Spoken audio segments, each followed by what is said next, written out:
All right, so I'm going to touch base on this. Banana leaves. So this really needs to be just like all the rest of them. It needs to be naturally dried, and the other ones need to be naturally fallen, but this one does not. This one needs to be harvested, obviously organic as well. That is really, really, really, really important with this one. Really important, guys. I tested with a lot of like, oh, it's really like, it has to be dry, and I had people helping me with this one too, because I was like, you guys are nuts. You're saying what? And my buddies are like, okay, look, it needs to be this, and I'm like, oh, okay. I was messing with this stuff for over a year, maybe a year and a half, and finally they were like, that's what you're doing wrong, and I'm like, ah. So anyway, and now everything is gravy, but it has to be naturally dried on the tree still and organic. Has to be both those things. Naturally dried on the tree. If it's naturally dried off the tree, bad things happen. If it's if it's green and you dry it, it's a bad things happen. So pretty much though, what I would actually advise you guys to use this for is for fry, and it's pretty much it. I wouldn't really use it for anything else. I've tested this stuff, and while it works, it has its wonders. This is extremely antifungal. So it does impact the pH of your water, but I don't recommend actually using it necessarily only for that. Other than for the fry, like I was saying, when I'm doing my spawns and everything, and I'm raising them up, these work great because higher impact on pH, low impact on pH, but they both impact the pH properly. And then also, this one's highly antifungal and this one's highly antibacterial. So these work. This is a very functional system. And so, you know, I guess I should have talked about this, but I already said in the color matching, the guava and the banana, they really don't color your water that much. So you don't, maybe you're even just someone that doesn't like heavy tannins. Well, then these are going to be your options here. This is where you ultimately need to run to. You can use this for adults, but I really just use the guava. Don't use the banana for that. Like I said, you can, but it's ultimately not what I do. These, when you get them, make sure, like I said, they're all organic and they're naturally dried on the tree, and you're gonna want to rinse them. Do not make extracts with this, guys. Don't make the extract.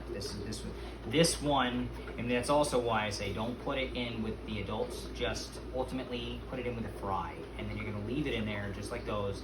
And the reason why you can do that is because their systems are running at a higher rate, so they're not gonna be compromised and be subjected to a lot of the same issues that you're gonna have with an older fish. So perfectly, no issues in my pond, nothing. It's worked flawless. But just the same, banana leaves are really, really, really good. I'm not selling these, by the way.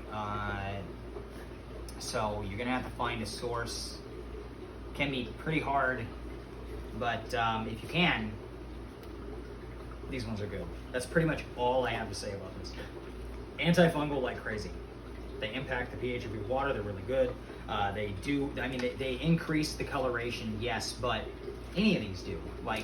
Any of these do. Some breeders that are old school in different regions of the world, this is actually all they use, but that can be said for pretty much any of these, especially guava. Like, there's breeders that actually only use guava, and so, you know, it just kind of, for that one, it's whatever, but it's good to keep in mind. So even just because I'm like, I wouldn't advise that, there is people who do, and they have for years. That's just my ultimate take on this kind of thing, and kind of where I am comfortable with putting on my channel and advising you guys to actually do. I'm going to end this now because that's really all there is. Rinse it off really well, put it in the water, let that sit. It's for fry, and yes, it's really, really good. It keeps the antifungal properties going on in there. There's what is it? Polyphenols or whatever, I can't pronounce it, in there. There's a lot of really good stuff in there. It's just a generalized thing.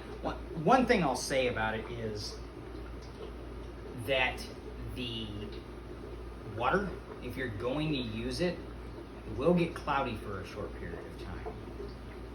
It's perfectly fine. It's not anything wrong with it, so just let it be, but it will clear back up. But it does cause a water fog. I guess I should have added that. which I did. I've been running around like a chicken with my head cut off, by the way. That's why, like, trying to rush, get everything done. That's why maybe I seem a little bit hectic, and I just already made this video, and I had to redo the whole format and everything.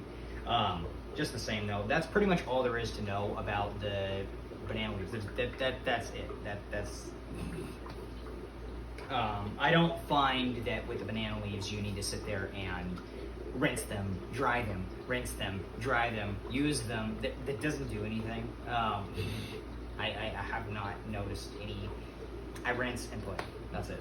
I'm going to end this video, and then I'm going to get on to one of the crazier ones right now.